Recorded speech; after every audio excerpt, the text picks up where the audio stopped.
Hey guys, so this is the demo video for guitarism on iPad. So guitarism 3.0 just went live on the App Store, and the big change here is that guitarism is now no longer just an iPhone only app. It now supports iPhone and iPod Touch as before, but also iPad and iPad Mini, and it's a universal app, so you get it once and you can use it on all your iOS devices. So in this video, I'm just going to cover all the changes to guitarism for iPad. If you have not used guitarism before, I encourage you to check out the other videos on the YouTube channel that go into details about all the different features, how to customize your chords, how to make recordings or listen to recordings, share your stuff, and use audio bus and so on.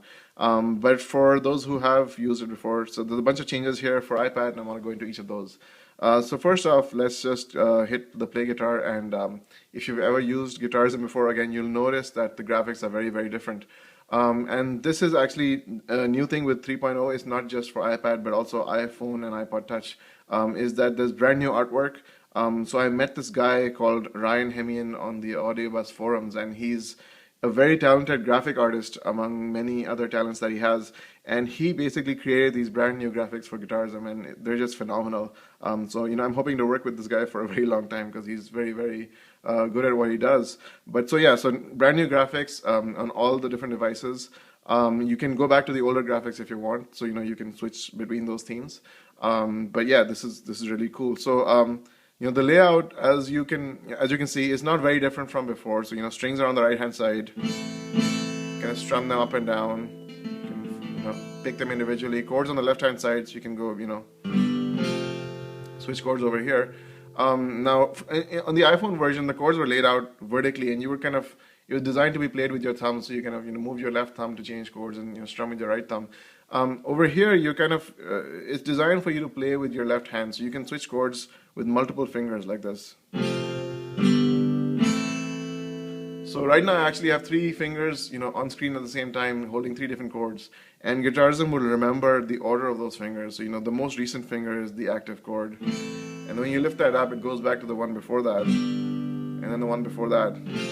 And this is really useful because it lets you, switch chords very, very quickly. So you don't need to have one finger moving back and forth all across the place. You can use multiple fingers. And additionally, the way it's laid out, you can actually keep your hand in roughly one spot and just kind of move your fingers up and down a little bit to access the first row and the second row.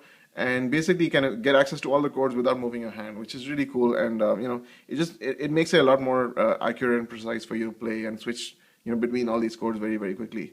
The other really interesting thing here is that not only can you kind of play it like this, kind of a traditional, tablet on your lap or on a desk, and playing kind of hands on top, but you can also play it like this, which is, kind of holding your iPad like a guitar and just, strumming it like a guitar. So you use your, your fretting hand to, change chords like this.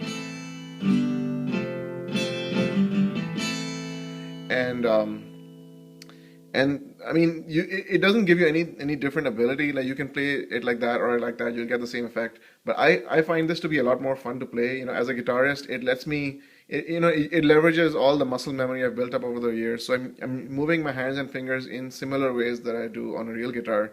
So the sound comes out a little more natural this way. And it's just more fun. I can stand up and I can walk around while I'm playing this. I feel like I'm really kind of jamming on what I'm playing. So I find that to be a lot of fun. But again, you can use it like this or you can use it like that. It's totally up to you. So that covers the basic layout changes. And 6 chords over here. Now, if you use guitarism before, you know that you can change the key. You can customize any of these chords to whatever you want. There's lots of different chord types and combinations you can use. You can shift the pitch of the guitar up and down. So if you're singing along or other people are singing along. I'm not going to go into detail on those. If you're new to guitarism, again, there's another video that covers all of that. So definitely check that out. But I will talk about some of the things that are different here. So just to kind of show this, this is a little menu slider. You kind of bring it up here and you get access to all these different options on the side. You can go back to the previous screen down here. You can pick a song from your library to play along with, and you can save and load your chords as presets, so you can kind of save whatever changes you make. So I'm not going to go into changing the key, etc. Those are pretty much the same as they were before. I will talk about the techniques a little bit because these are a little bit different than they are on the iPhone. So the first technique is fret muting, and this is actually pretty much the same as before. So you strum, and then when you let the chord go, it mutes the strings.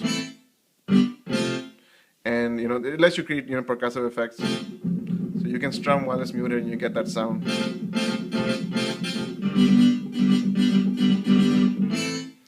So that's cool. That's no different from before. So you know, that's just, you know, it is where it is. Secondary chords is a new one. So you know, on the phone you had this feature called tilted chords, and it's still there on the iPhone. It's called tilted chords, where you know you have your 6 chords, but then you can tilt your phone left and right to access you know 12 additional chords. Um, and that's great for the phone, but you know you can't really tilt your iPad. It's just kind of, it's too big to really do that comfortably. So on the iPad, what we have here is that we have this strip down the middle that basically serves the same function. So instead of tilting your iPad left or right, you basically access this, you know, left trigger and the right trigger to get access to, you know, 12 additional chords that are, you know, basically for each primary chord on your list, you have 2 secondary chords, you know, that are left and right of it. So you know the A minor becomes, you know, an A suspended second like this. You know, suspended second, suspended fourth. You know, sometimes there's a minor seventh or whatever. So you know, by default, you know, guitarism gives you these related but slightly different chords as the secondary chords for all of your primaries. You know, and you can basically just, you know, touch these buttons to you know, switch to those secondary chords. Additionally, as before, you can edit any of the secondary chords. So you know, right now you have an A sus2 over here. I can change this to, you know, D sharp, or you know, whatever I wanted to. So effectively, what it gives you is that you have 18 chords in front of you, but instead of having 18 different buttons, which would just be hard to navigate, you can basically, you know, navigate all these with 6 chord buttons and then these 2 triggers. And most of the time you can basically just use your thumb for the trigger, so you get access to everything without even moving your hand. So that's really cool, and you know, a significant change for iPad from iPhone. The other thing here is the hammer-on pull-off. It works a little bit differently as well in 3.0. So just to recap, hammer-on pull-off is, you know, on the phone you would basically strum and then tilt right away, and you know, it hammer on from the primary chord to the tilted chord, hammer on or pull off. And here you do the same thing with the tilt triggers. So you know, you strum your primary chord,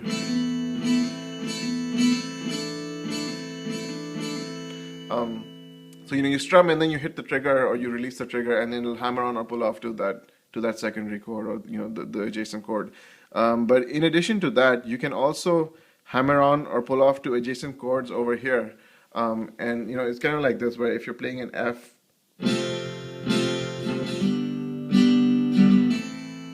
and it kind of works the way you'd expect, especially when you're holding the iPad like this, where you know, you strum the G, and when you add that finger, you expect it to just hammer on to that other chord, and that's exactly how it works. So you know, it's designed to mainly work between adjacent chords. Like you know, right now, just for design reasons, I don't let you just hammer on and pull off to any other chord on the grid, because it just started happening too often if you do that. But you know, it's a neat new trick in you know, guitarism 3.0, and you can actually do that on the iPhone as well. But it just kind of, it's really designed for the iPad interface, because when you're playing like this, it kind of makes sense to do that. And then the last technique here, smart strings. So again, on the iPad, it's just, you know, and so just to kind of recap, if you haven't heard of smart strings, smart strings is an in-app purchase for guitarism, so you have to buy it, you know, in the app after you've gotten the app. So it's an upgrade that way, and what it does is it expands the strings out so you can do finger picking. And if you've used smart strings before, if you've already bought it, you'll get the updated version for free. So you know, you don't have to buy it again, but if you haven't bought it, then you can just buy it once. And it's really great for finger picking. So basically you can kind of play like this.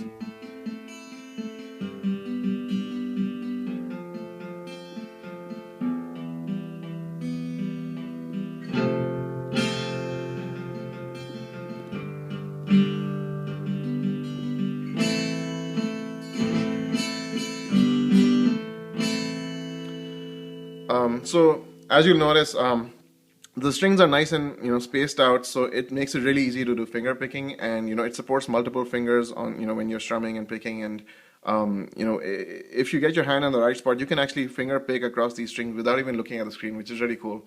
But then when you strum, it automatically kind of shrinks the strings down. Because you know, if you were strumming and the strings were this far apart, it just wouldn't sound good. So you know, it brings them together when you're strumming and spaces them apart when you're picking, and so you get the best of both worlds. So it's a really cool feature. I encourage you guys to try it out. And that's pretty much it for all the new stuff. So you know, the last thing here is the themes, and like I said, you know, you have the acoustic theme, which is the new graphics, and then you can go back to the V1 kind of style, which is the ice theme, or the V2 kind of style, which is the fire theme, and this is a little more animated and more graphics here. But anyways, that's totally up to you. You can choose them as you want. You can kind of switch between them. But that covers everything in the 3.0 update for Guitarism. So I hope you guys like the update, and let me know if you have any issues. Thanks.